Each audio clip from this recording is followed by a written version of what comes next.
where now I've been in the Paketstelle, my body has built up, Lex has become prominent because he's now the conductor, everybody knows him in camp, the SS know him all. And now we schmooze a great deal at, because we're feeling good, we can eat well, we live well, and we have time now to talk.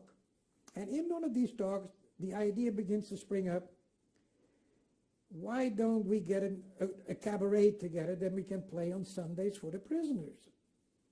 Oh, excellent idea. Me with my singing as a youngster in Antwerp, knowing all the French and German and songs, English songs. He being a jazz trumpet playing, and the other people all being also, restaurant and hotel musicians type thing. Lex goes to the SS. He says, we would like to organize a cabaret. Can't do it. No way. No way. He keeps nagging them, and they allow it. So we get together and we start, and the first thing they tell us was, number one, no political songs, no political jokes, nothing against Germany or the Führer, and that sort of crap. Strictly, as they would say now, politically correct stuff, PC. So we begin to rehearse, and I do the Chardonnay songs, and I do the Maurice Chevalier, and I do the bantering. Could you give us a sample?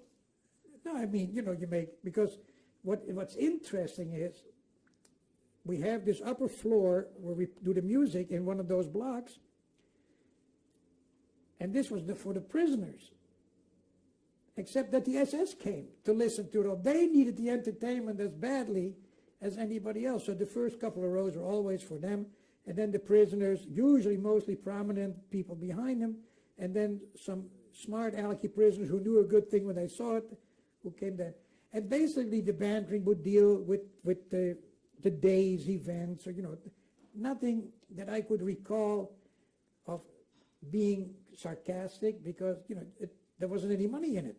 I mean, all you could do is die if you're being a smart ass. But we did it. In the meanwhile, that same guy who had remembered Lex from the time that he played radio music in Hilversum, Hilversum used to be the city in Holland where all the radio stations were located, the sending station and the buildings. And so Radio Hilversum was Radio Holland, just as Radio Luxembourg was in Luxembourg City. So this guy had begun to take an interest in what Lex was doing with the group and things. He had special uniforms made for these guys and took them on gigs to different concentration camps around Auschwitz to show off what he had there. It is absolutely inane when you talk about this, but this actually took place. There were about 6 or 7 of the guys in the gig, in the combo, and they all had uniforms, and they would travel with guards in these jeep-type wagons from one concentration camp with the SS officers with them. Do you know the concentration camps? They went all around Auschwitz. I have Lex's book upstairs, and I have translated for Pat in English, and unbelievable. As we ended last time, you had brought that subject up, and I'm wondering, do you have anything more you want to say, or can you relate any humorous incidents? Well, for instance, we were talking everything about the cabaret. That subject came up, yes, go ahead. Right.